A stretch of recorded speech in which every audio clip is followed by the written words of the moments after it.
एक वफादार कुत्ते की कहानी। मोती की आखिरी वफादारी। बहुत समय पहले की बात है।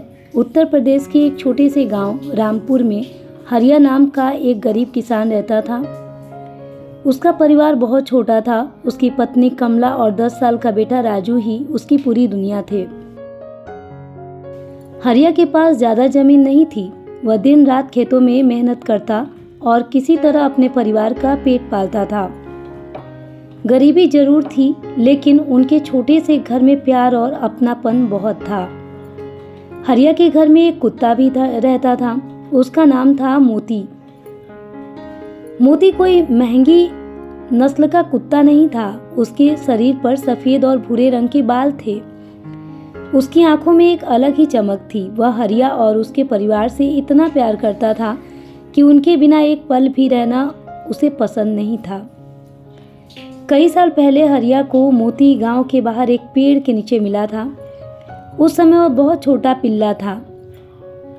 बारिश में भीगा हुआ कांप रहा था। हरिया ने उसे देखा तो उसका दिल पिघल गया। अरे बेचारा, लगता है इसकी माँ कहीं खो गई है। हरिया उसे अपनी गोद में उठाकर घर ले आया। कमला ने पुराने कपड़ों से उसका शरीर साफ किया और उसे एक कटोरी में दूध दिया। छोटे से पिल्ले ने भूखे पेट सारा दूध पी लिया। राजू खुशी से बोला, बाबा, हम इसे अपने पास रखेंगे ना? हरिया मुस्कुराया, हाँ बेटा, आज से यह भी हमारे परिवार का हिस्सा है। राजू ने उसका नाम मोती रख दिया। समय बीतता गया। छोटा सा मोती बड़ा और ताकतवर हो गया। वह दिन भर राजू के साथ खेलता। जब राजू स्कूल जाता तो मोती गांव की सीमा तक उसे छोड़ने जाता और शाम को उसी रास्ते पर बैठकर उसका इंतजार करता। जैसे ही राजू दूर से दिखाई देता, मोती अपनी पूंछ हिलाते हुए उसकी ओर दौड़ पड़ता। राजू उसे गले लगाकर कहता, मोती, तू मेरा सबसे अच्छा दोस्त है। मोती राजू का चेहरा चाटने लगता। रात के समय मोती घर के बाहर बैठकर पहरा देता। हल्की सी आवाज सुनते ही उसके कान खड़े हो जाते। गांव में सभी लोग कहते, हरिया बहुत भाग्यशाली है। ऐसा वफादार कुत्ता हर किसी को नहीं मिलता। एक दिन हरिया की आर्थिक स्थिति बहुत खराब हो गई। उस साल गांव में बारिश नहीं हुई थी। खेत सूख गए और सारी फसल बर्बाद हो गई। घर में अनाज खत्म होने लगा। हरिया बहुत परेशान रहने लगा। एक रात उसने कमला से कहा, अगर यही हाल रहा तो हमें कुछ दिनों के लिए शहर जाकर मजदूरी करनी पड़ेगी। कमला ने उदास होकर कहा, लेकिन घर और खेत की देखभाल कौन करेगा? हरिया ने बाहर बैठे मोती की ओर देखा। मोती है ना, मुझे इस पर पूरा भरोसा है। कुछ दिनों बाद हरिया और पत्नी और बेटे के साथ शहर चला गया। उसने मोती के खाने की जिम्मेदारी अपने पड़ोसी श्याम को दे दी। जाते समय राजू मोती से लिपटकर रोने लगा। मोती, मैं जल्दी वापस आ जाऊंगा, तू हमारा इंतजार करना। मोती चुपचाप राजू को देखता रहा। बैलगाड़ी जैसे जैसे दूर जाती गई, मोती उसके पीछे दौड़ता रहा। हरिया ने कई बार उसे वापस जाने को कहा। आखिरकार मोती रास्ते में रुक गया। वह देर तक अपने परिवार को दूर जाते हुए देखता रहा। उस दिन मोती हर रोज घर की रखवाली करने लगा। सुबह वह गांव के उस रास्ते पर जाकर बैठ जाता जहां से हरिया का परिवार गया था। उसे उम्मीद थी शायद आज उसका परिवार वापस आ जाएगा। 1 हफ्ता बीत गया, फिर 2 हफ्ता, लेकिन हरिया वापस नहीं आया। मोती की आंखों में उदासी रहने लगी। फिर भी उसने घर की रखवाली करना नहीं छोड़ा। एक रात गांव में कुछ चोर आए। उन्हें पता था कि हरिया का परिवार शहर गया हुआ है। 3 चोर धीरे धीरे हरिया के घर की ओर बढ़े। एक चोर ने फुसफुसाकर कहा, घर खाली है, अंदर जरूर कुछ अनाज और पैसे होंगे। जैसे ही उन्होंने दरवाजा खोलने की कोशिश की, अचानक अंधेरे में मोती की आंखें चमक उठी। भौं भौं भौं, मोती जोर जोर से भौंकने लगा। इस कुत्ते को चुप कराओ, एक चोर बोला। एक चोर ने मोती को डराने के लिए डंडा उठाया, लेकिन मोती पीछे नहीं हटा। वह तेजी से चोरों की ओर दौड़ा।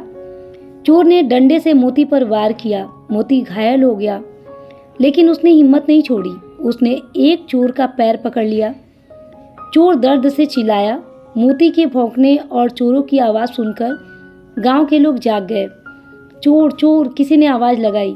सभी ग्रामीण लाठी लेकर हरिया के घर की ओर दौड़े। लोगों को आता देखकर चोर भागने लगे।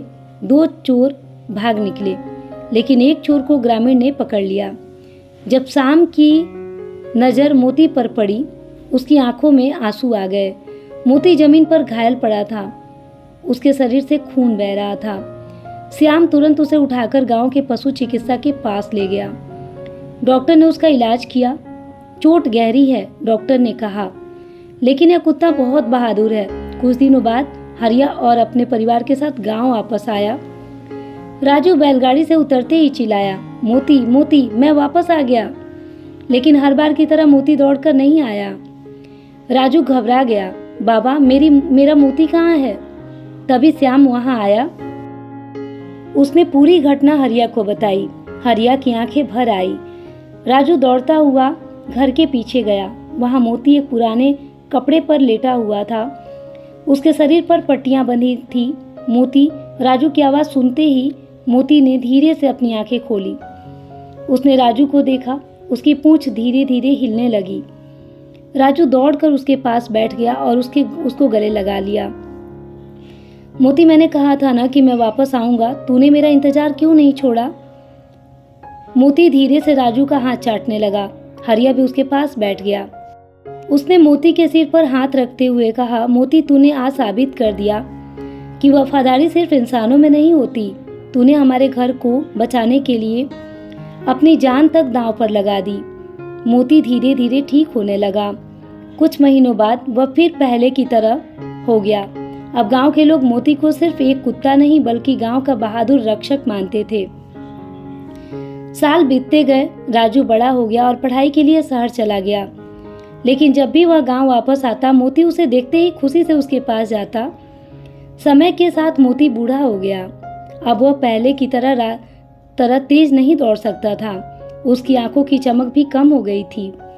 एक शाम राजू शहर से गांव वापस आया।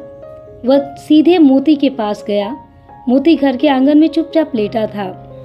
राजू उसके पास बैठ गया और बोला, मोती, याद है बचपन में मैं कहता था कि तू मेरा सबसे अच्छा दोस्त है? मोती ने धीरे से अपनी आंखें खोली। राजू की आंखों में आंसू बहने लगे। आज भी तू मेरा सबसे अच्छा दोस्त है। मोती ने आखिरी बार राजू का हाथ चाटा, फिर उसने धीरे से अपनी आंखें बंद कर ली। मोती, राजू जोर जोर से रोने लगा। उस दिन पूरे गांव की आंखें नम थी। हरिया ने मोती को उसी पेड़ के नीचे दफनाया जहां बरसों पहले उसे छोटे से पिल्ले के रूप में पाया था। राजू ने वहां एक छोटा सा पत्थर रखा और उस पर लिख दिया, यह मोती सो रहा है। एक ऐसा दोस्त जिसने वफादारी का असली अर्थ सिखाया। आज भी गांव के बुजुर्ग बच्चों को मोती की कहानी सुनाते हैं और कहते हैं, सच्चा प्रेम शब्दों का मोहताज नहीं होता। कुछ रिश्ते बिना बोले भी जीवन भर निभाए जाते हैं। कहानी से शिक्षा। वफादारी और सच्चा प्रेम दुनिया की सबसे अनमोल दौलत है। जो मुश्किल समय में भी हमारा साथ नहीं छोड़ता, वही हमारा सच्चा साथी होता है। दोस्तों, आपको अगर ये कहानी अच्छी लगी तो इसे लाइक करें, शेयर करें, सब्सक्राइब करें और एक हाइप जरूर दें। धन्यवाद।